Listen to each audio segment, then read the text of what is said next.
Gucci Sable. I am the co-director of programming for WISE. This is the first time that we are being able to present a wonderful keynote speaker as part of our evening. And Amy Jo is going to hear this for the first time, so she's a little scared. But when I first heard, I'm going to tell the story of how I first learned about Amy Jo Martin, because honestly, about a few months ago, I had no idea, zip. But then again, the story connects here in two ways. So one, I think I first heard about Amy Jo through our wonderful advisory board member, Amy Stanton, who, when we were consulting with Amy about what's a great way to create a programming content that would be interesting and dynamic, not just for our members, but also be able to attract some executive level women. And she said, you know what, Amy Jo is doing that for women of all levels, but certainly executive level women, to connect people, individuals, and as a brand to their consumers in a very authentic way, using social media, which is cutting edge. So I'm like, okay, I'm interested. So again, and then after a second conversation, I met with Trista Schroeder, who's one of our honorees tonight, and I also asked her the same question, and she said, you should look up Amy Jo Martin. So what did I do? I'm a research gal. I Googled, and I'm going to do my research, and found out that Amy Jo, as young as she is, and she is younger than I am, even though I may look like I'm 25, she is younger than I am, and she has been one of the pioneers in really transforming the way that brands, and I'm not just talking about huge brands like PepSun, Nike, John Paul Mitchell, but also individuals, because we all have our own Twitter, Facebook, how we communicate in the world digitally. She helps brands connect to their audiences in very authentic ways. And there are no rules, which is why her book, which I have the unedited copy that's signed, and I'm an avid, I earmark my books. So when I find a quote or find something that I really connect with, I earmark it. So I have like tons of these earmarks, because reading her book, I find I connect on such a very deep level.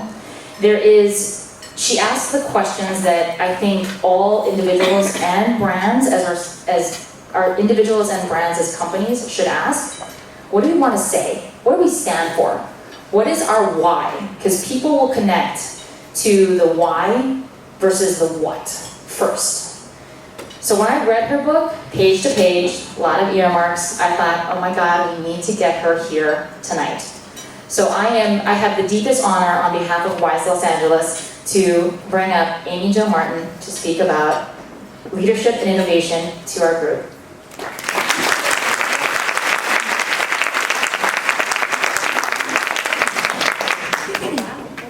Thank you so much, Shelley. Geez, really the pressure is on, I guess. I'm very excited to be here. It's definitely exciting, given that I come from sports, and I am a female, and here we are. And I believe in the power of sharing stories, because if we do that, we can definitely share our mistakes. Other people can leapfrog them, grab our lessons free of charge, and accelerate the process of learning. So I have a few stories to share, and I'll start off with the first one. So coming from pro sports before starting my company, one day my boss wrote a few things on a piece of paper and slid it across her desk to me and said, okay, Amy Jo, if you want to be good, choose two: work, family, self. Choose two. You can't have all three. And I was really, okay. I wonder what HR would say about this. All right. And she said, no, I've tried it, believe me, trust me, and it's someone I respect even greatly to this day, but it was tough. And so I thought, I'm going to have to choose a different path that doesn't work for me. So I decided to start my own company. But to give you a little bit of background, I grew up moving around a lot, and I had a bit of an addiction to change as a result of it, and an addiction to curiosity. We lived in a trailer home, and my family and I moved, I think I was in 8 different schools before the age of 10, and it was great. Life was good. I would run away from home about once a day during the summer just to see what else was out there. get hungry, come back at dusk, and do the same thing the next day. And clearly my parents were renegades by the way they dressed us. But the point is, always seeking that change.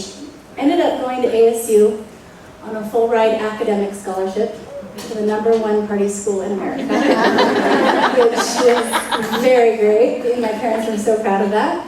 And worked in advertising agencies, sports and entertainment all along the way, and then eventually ended at the Phoenix Suns. It was amazing. I realized my role at the Phoenix Suns was Director of Digital Media and Research. So I was a liaison between revenue-generating departments, ticket sales and sponsorships, and digital. So supposed to monetize the digital assets. And realized that sponsors really wanted to get closer to the fans, and they also want to get closer to the athletes. And social media was just starting to surface. This was 2007, 2008.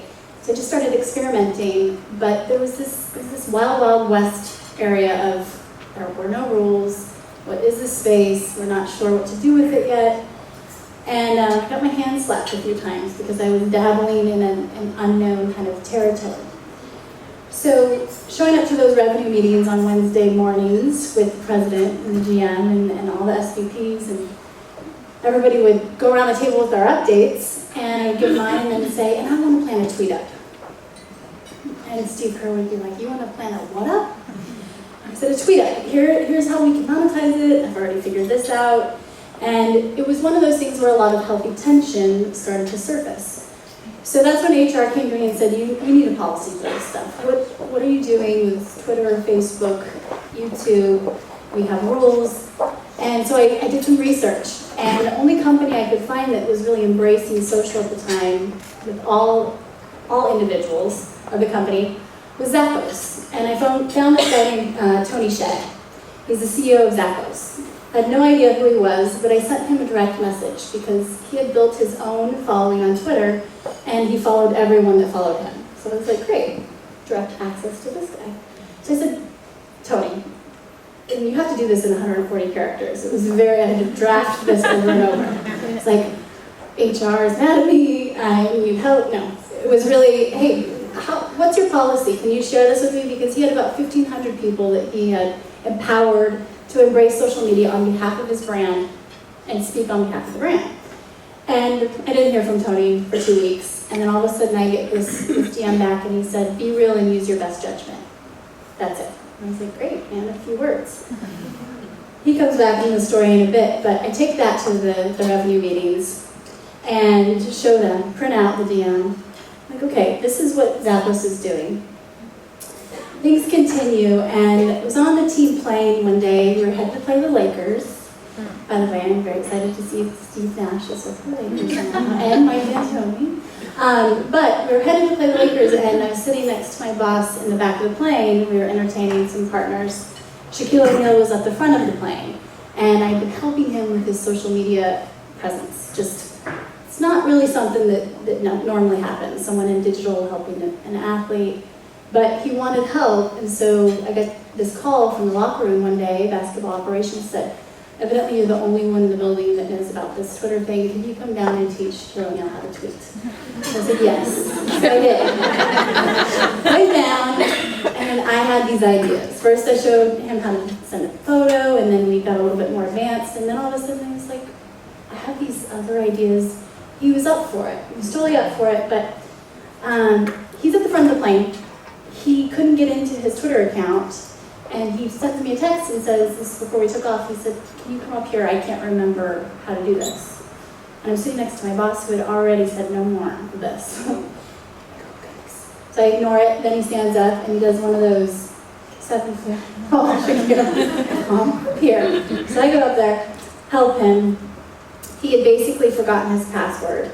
And when I gave it to him, it was like big jump high five on the plane, big scene, walk back, and I'm thinking, I am going to get fired. And I walk in and my boss turns to me and said, Amy, you're a renegade. It's like, yeah, I kind of like the sound of that, like coloring outside the lines but not crossing the line. That's when I decided to start my own company. And there's nothing against the NBA or the Phoenix Suns, they're actually very progressive. but at the time it was just about rules. There were no rules yet, so I wanted to go create them. Quick background, went from the Phoenix Suns to start digital royalty in 2009. Shaquille O'Neal was the first client, large client, literally tall. Developed a ROI measurement formula called return on influence, which helps us understand the value of social media and how to monetize it. 9 of the 10 top trending topics on Twitter in 2010 were our clients, digital royalty, worldwide. And had 15 employees in 2011, then launched Digital Royalty University about 2 years ago, almost a year ago, I guess. And then TEDx, spoke at TED about why. Why are we doing what we're doing at the company? Confirmed our core values finally with the team, developed a RevPath formula, which is revenue per available fan and follower, and it allows us to monetize and understand how to make money using social media. Earlier this year, Tony Hsieh, the CEO of Zappos, and Baron Davis, the New York Knicks point guard, and BA invested in the company, and we moved our company to Las Vegas, where a big revitalization project is happening in downtown. Launched the book in October, and we also launched Digital Royalty University, which is our education arm, in October. So a few of our clients in portfolio here, you see these logos, and these are logos that I had a crush on a lot of these brands. I would have rather taken them to prom than whoever. But the thing about these different individuals, you see a very diverse array of types of verticals and individuals versus companies. They're all willing to color outside the lines. They're all willing to get comfortable with being uncomfortable. So that was great, and the company started to grow. And they're definitely all renegades. So in the book, I'm going to go through a few of these royal rules, but not all of them. There are 8 royal rules that we've learned over the last 5 years as a team. My team and I have definitely learned, as I say, leapfrog our mistakes, snag the lessons free of charge, and we can accelerate the process of learning. All along the way, there was a lot of this. We call these innovation allergies. So we've all been in those meetings where you hear, well, what if that doesn't work? Or we've never done that before, or that will never get approved. All of those things are innovation allergies. And typically every meeting has a few of those. What we've noticed is that anytime you innovate, adversity will follow. It will shadow you, just like a younger brother or sister, and they'll always be there, so you kind of have to learn to love it. That healthy tension is very, very normal.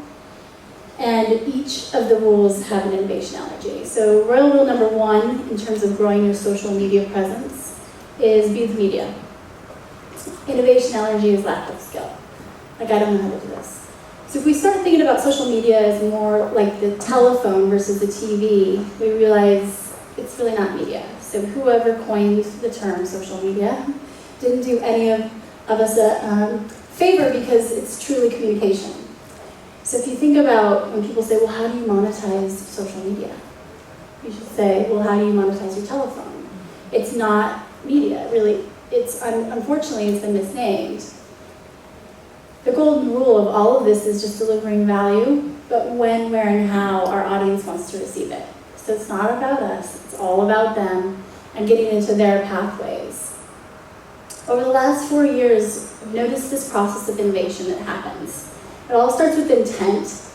It matters what your intent is, and then you have an idea. But everybody has ideas. You need influence to make that idea grow and eventually inspire other people, because then you're innovating. You're not truly innovating until the masses adopt an idea. So those steps are necessary. And one day I had an idea. So Shaquille, we had a problem because people didn't think it was him on Twitter in the beginning. They were like, this is, there's this person at the Suns, and they're in social media, and she's probably Shaqateering behind the scenes, ghost tweeting for him. And so I called him one day and said, I have an idea. Let's create random acts of Shaqness and bridge the virtual world with the physical world, and you will stand on a street corner or at the mall, and we'll tweet where you are, and then everybody can come running, and I'll take video of this, and we'll share it with everybody, and they'll know it's you. He's like, great, this is awesome. So we did it. And we didn't know what would happen. We had no idea. And it worked really well. The media came, and the video was repurposed and allowed people in Australia and people all over the world to understand that, no, this was really him, this is legit. So we built, it was like one more step up on that loyalty ladder. And we did it again. He went to the Cavs and then he went to the Celtics. And one day he was in Harvard Square and he told everybody he was headed there. And this was his way of welcoming himself into the community. And he basically said, he posed as a statue for about 30 minutes and didn't move. Everybody was touching him, taking photos, the media shows up, eventually the authorities show up, hundreds of people, game's over, but we had fun on ESPN and whatever, so it was a good time. But this continued to happen, and the only way it got better is because we were experimenting and just refining and repeating. Each city, we know how much athletes travel, we'd go to, it would be another way to basically activate. Then it came time to retire, and Shaquille wanted to do it a little bit differently. And we were talking about this, and he had built up about 6 million friends over the last 3 years. Day by day, play by play, they've been following him. And we decided, let's do this in a way to give back to the fans. His number one goal in life is to make people laugh. There really is, if you ask him. So we basically announced his retirement via social media. No press releases. There were no official properties that were notified. It was in his home in Orlando. I had the iPhone and we recorded a video. And when I got to his home that day, he said he had some videos ready to go. He's like, well, I have this one video and it's, talking about the different titles, and then this other video I was thinking about talking about when I was playing with Kobe and I was playing with LeBron. Like, is that really what you want to do? What do you want to say to your fans? What is it that you want to say after 19 years? And we went into his office and I shot this video, and this is what he said. We did it. 19 years, baby. I want to thank you very much. That's why I'm telling you first. I'm about to retire. Love you. Talk to you soon. That was it. So the hashtag #ShaqRetires became a worldwide trending topic on Twitter in about 2 minutes. Then we walked into his kitchen, ESPN, all the different outlets were reporting on this, and whichever journalists were social savvy got the news first. So they were rewarded to a certain extent. But if you notice, he said, we did it. He didn't say I did it. And it was all about giving that value back. Then the next question was, well, what's your next big thing? And so we turned it back into the fans' hands. Then the broadcast outlets were talking about the fans and what they thought his next nickname would be. World rule number 2, show some skin. So loss of control is usually the innovation allergy here. It's all about the humans behind the brand. And if you think about your favorite brands, typically you know someone or have some sort of tie to the brand because there's an individual that you know. These individuals, if they can find the time to dedicate toward building their personal brand, so can we. And that's when the number one excuse usually comes up, and I hear, well, I don't want to blend my personal life with my professional life. That's very, very common. Rightfully so, but the answer is, this is not paparazzi. This is really an area where you have full control over what happens. You decide what to share, you decide what not to share, and it's about work-life integration versus separation. It's 2012, and any of us that think that we can separate those worlds, it's just not possible anymore. So that's usually the biggest hurdle for people, is I don't want to share too much. You have full control over what you share. The UFC and Dana White, who's the president of the UFC, a client for several years, and they were very progressive in embracing social media, especially because they needed to. The traditional media doesn't always follow and report on them. And I get this call from Dana one night. It was about 11 o'clock p.m. and he said, Amy, you are not going to believe what I just did. I'm like, what, Dana? He said, I just shared my phone number. I just tweeted it publicly to about 1.5 million people. He said, you have to delete it. I'm like, no. Even my mom at this point, who's on Twitter, has your phone number. There's no deleting these numbers. It's out there. He said, well then, if I am stupid enough, in his words, not mine, to share my phone number, I'm going to talk to the fans. I think that's a very good solution. So he did. He talked to the fans for about 45 minutes.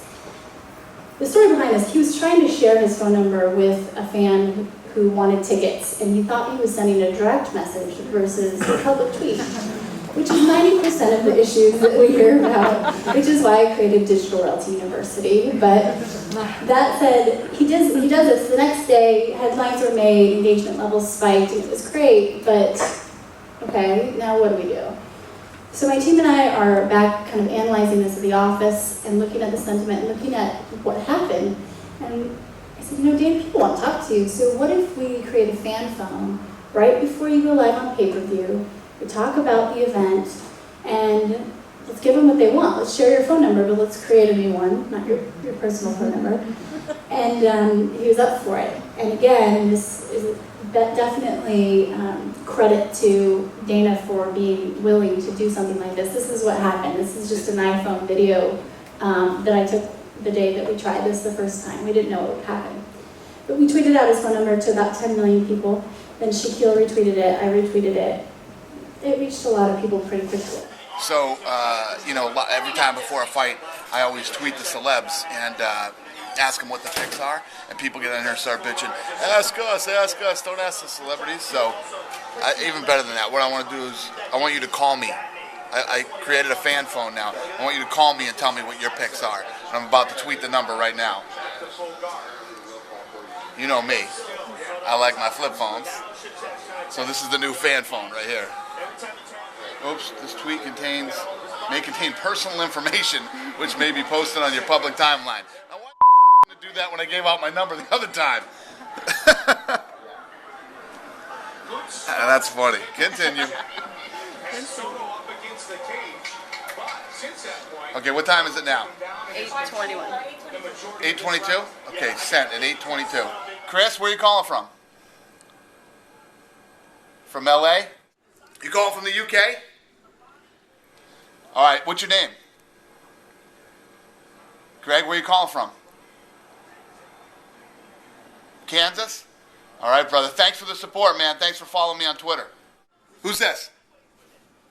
All right, Mike. Where are you calling from? El Paso, Texas. You're in the theater? Oh, that's awesome, man. All right, talk. So I asked him, just give me 5 minutes, let's try this for 5 minutes, and he didn't want to stop. 40 minutes into it. What happened after that was you see a spike in pay-per-view purchases, and then also we were able to take it to a marketing partner and monetize it with Boost Mobile, because we were able to scale it out to the fighters then, to the other athletes, and give them a fan phone before we went live on pay-per-view and had all these different numbers, and we would naturally integrate their brand too. So that social media mistake turned into a monetizing opportunity. And that's how it all starts. It's just experimentation. Royal rule number 3, unmask your motives. The innovation allergy is vulnerability. So this photo is the best performing photo Shaquille O'Neal has ever shared via social media. It outweighs him in his new cars and in the locker room with LeBron when they played for the Cavs, blah blah blah. It's because he was cheating on his diet, and we had this game that we made up. It was for an endorsement deal, and the name of the product was Enlighten. And so I said, well, why don't we create a Shaq Light diet? And if you cheat, you have to tweet. I said, cool. Well, he was doing really well, and then he cheated and he had to tweet it. And this photo had so much in terms of performance, and Dairy Queen got a lot of love out of it too. But it was because he's relatable. His intent was pretty pure, and he basically was like, yeah, you caught me, I cheated on my diet. We made up. The formula, even if you ask him, he's been on, I think, even Letterman talking about this formula, is that 70% of the time he's making people laugh. That's his number one goal in life. That's his goal. 20% of the time, the goal is to inspire, and 10%, he's trying to sell you something. Full disclosure, but he promises to be entertaining and authentic about whatever that product is. That 10% didn't always exist. It was, for the longest time, it was all about the intent of just wanting to connect. And he kind of had to earn that right for that 10%. We now see the budgets just in digital media this year alone, about $40 billion will be spent, and that pie starts to gain more and more coverage in the social media space. Just starting out with digital royalty several years ago, we would see these experimental budgets. We have this little money that we're willing to experiment with social, and now, was it Pepsi, I think last year, 2 years ago even, spent about $50 million on social alone. So you see those budgets growing. Why this is so important? A friend of mine, Simon Sinek, he's given a powerful TED Talk and powerfully proves, that people don't buy what you do, they buy why you do it. So the goal is not to sell to people what you have, the goal is to connect with people who believe what you believe. So that's not his opinion, he's been able to research this and actually prove it through physiologically studying the human brain, not just psychologically. And the reason that's important to social media is that it allows us to, these tools and this communication allows us to connect with people who believe what we believe and expose why we do what we do. So the royal rule, or the fourth royal rule, is getting comfortable with being uncomfortable, and that allergy is change. So if you all think right now about what your brand is, like who is your brand? And why do you do what you do? That's where you should start with a solid social media strategy, is first go there. What we do when we're working with either individuals or we're working with actual teams, leagues, corporate brands, we start with a value balance bucket. And the golden rule, as I explained earlier, is delivering value when, where, and how your audience wants to receive it. So we have all of these different types of value, and the common denominator is your personality. It's the only differentiating factor among all of your content. A lot of other people could have very similar content. They may do what you do, but they're not who you are. So it's important to think of these value buckets in terms of education, exclusive information, reciprocation. You want to keep this balanced. Dwayne The Rock Johnson is someone we've worked a lot with, and you look at a brand like that, it's very diverse. He has kids movies, he has action movies, he's an athlete, the WWE. And if you were to scroll down and look at his Facebook feed, look at his Twitter feed, you see a common denominator of his personality, but not necessarily just what he's doing, what film he's working on, or what next event he's working on. It's all about him and his personality shining through. Because of that, he's been able to develop things like the Rock Talk and get worldwide trending topics, which the VMA, the top promoted trend up there, this is on Twitter, that is a spot that's paid advertising now. It's $120,000 a day to purchase that spot. So to be able to do that organically and working in sports, it's definitely feasible. It's very valuable. So we talk about monetizing. Decreasing ad spend could be one way to monetize. But truly the root of this is asking forgiveness instead of permission, because a lot of times you'll never get the green light. I know I wouldn't have. So just bring your results with you. If you look at Brad Keselowski last year at Daytona 500, had the race and there was a crash. And Brad is a driver, and he had his iPhone in his car with him. And he took a photo of the crash during the caution lap. He basically tweeted it real time. And Fox Sports, the client of ours, and we had trained them and their production team, as well as the talent on activating this. So there were boots on the ground that knew what to do in a situation like this. So the race had stopped, and there was this piece of content online that nobody really knew about if they were watching the broadcast and they weren't online. Yet Fox Sports was able to connect those dots and share via broadcast what was happening online and impact ratings. So this is what happened. Surface, try to get that spilt fuel fixed up as Tommy Baldwin and others look on from the starter stand. Matt Yoakum. Joey Myers, Brad Keselowski's pilot and spotter, and he's been telling Brad exactly what's been taking place with this accident. So for the first time probably in Daytona 500 history, Brad, who has his iPhone inside his race car, a lot of drivers during testing had special compartments built. He still has his phone inside the car. He tweeted a picture First time ever, prime time, Daytona 500, first time picture tweeted during the race. You know, Mike, back to Tommy Baldwin, you talked about Dave Blaney and he in that 36 car having a race there. So that just kind of shows how that became the topic of the race. And Brad gained a lot of influence.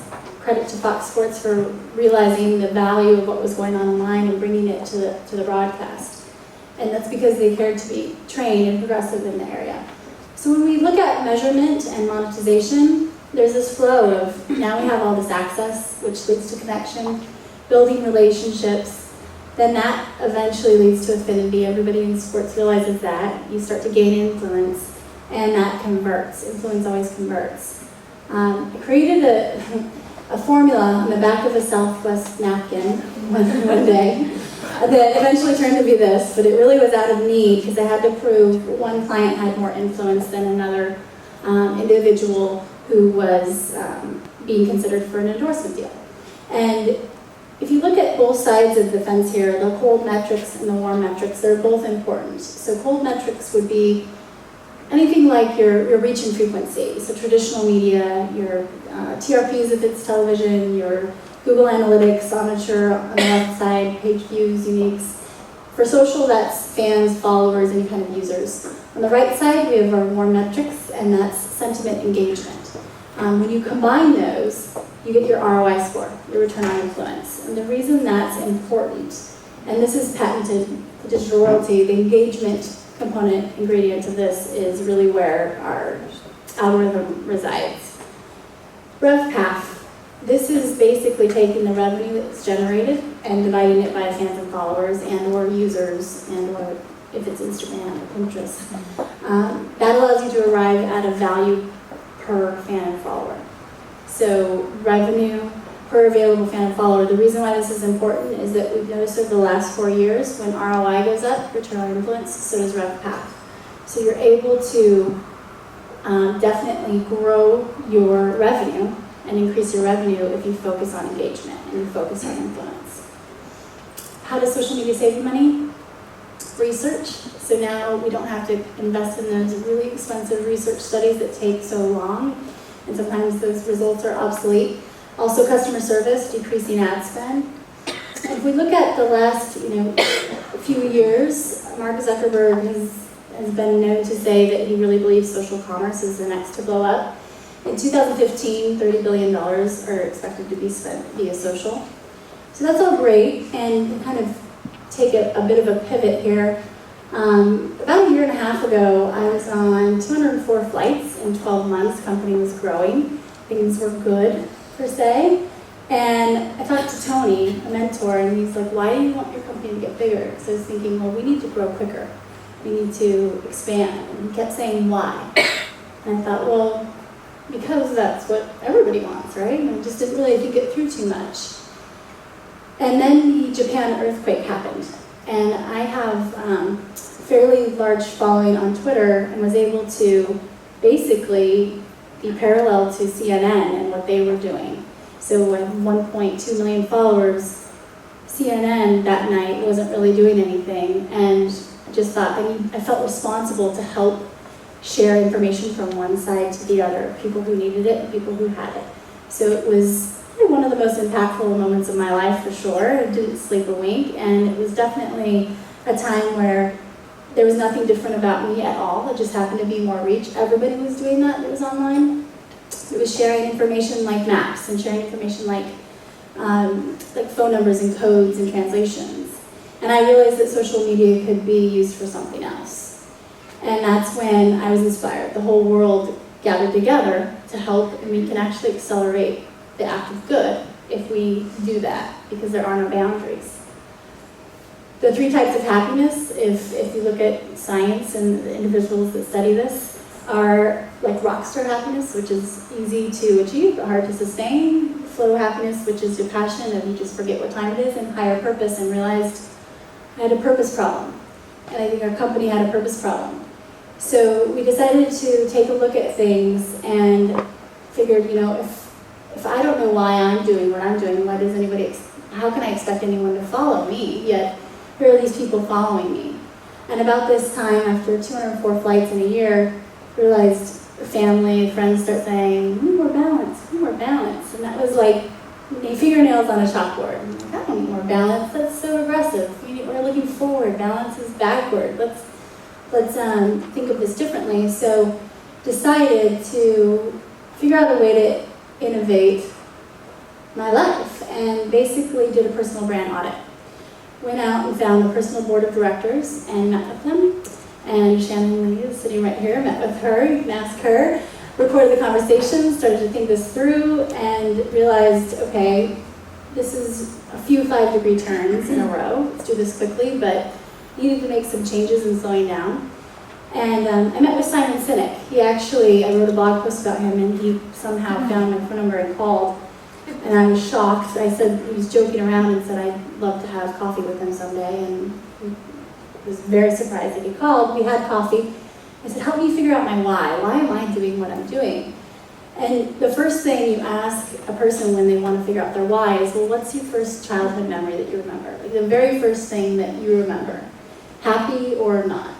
I said, well, my dad took me to the top of this double black diamond, and I'd never skied before, and I was probably 4 or 5, and I remember that really well. And he's like, okay, and why? And were you scared? No, Dad helped me down. He said, has it ever occurred to you that you set out to do some kind of difficult things in life, like change the world and go create your company because social media has no rules? And yeah, but there are a lot of people that do that. He said, no, not necessarily. Not everybody skips that bunny slope. But we had lunch, and he took me into this MAC makeup store, and he drew 2 double black diamonds on my hand, and he said, don't forget this. This is important. Think about it. This might be your why. So I did. And then I continued to kind of let that process and realize that where your passion, skill, and purpose collide is really where that bliss resides. That's part of your why. That's the happiness. That's kind of bringing those worlds together versus trying to separate them is a pretty cool thing. So I decided to Air, design my own day. perfectly. Got the View and the MiFi. Beats by Dr. J. Today is a good day. Started to design my own day and really empower my team to do the same, because a lot of happiness has to do with control over your own day. Also started to set these things called Ready, Set, Pause. The whole team does this, and it's anywhere from 4 to 8 minutes. Now they're being tested in kindergartens, they're being tested in corporate areas, corporate companies, because studies show that if you do take that break to reset, you can learn quicker, absorb more. And some companies are looking to get their actual health insurance rates down because they're basically empowering and making their entire staff do a Ready, Set, Pause. The impacts have been great. It started to take off online. We just started to take this as a company and find our own royal bliss, embrace the double black diamond, owning your why, and started to kind of figure out who my brand was. That I really empower you guys to think about who your brand is and get comfortable with that. We created Digital Royalty University, which is an online education platform to help people understand social media, and classes. We have classes over 100 classes now in all types of areas, helping build your brand, activate emerging platforms, legal, HR, you name it, measurement. And it's something that's new to our company, but it's definitely growing because that's our royal bliss. We set out and reset our vision as a company, and that was to make the world a better place. And the way we do that is to accelerate the process of learning, of innovation, of social serendipity, and community growth through education. And for every class that's purchased at digitalroyaltyuniversity.com, we're giving back a class to teachers to help them bridge the gap between parents and teachers, because studies show students perform better in school when that happens. We're starting in Las Vegas because that's where we live, in the heart down here, and that's where some of the worst education levels are, and high school graduation rates and literacy rates. And starting with giving back wherever you purchase a class, we're giving back in your area. So we believe if you fix this cities, we fix the world, and trying to do that, not, no pressure at all. That's part of the revitalization project that Tony Shea is leading up. And so I just empower everybody to really think about what's your why and who is your brand. And the book, we've already talked about the book, but there's some books available if anybody's interested. And this is where I can be reached. If anybody wants to reach out, I'd love to connect. And that is it.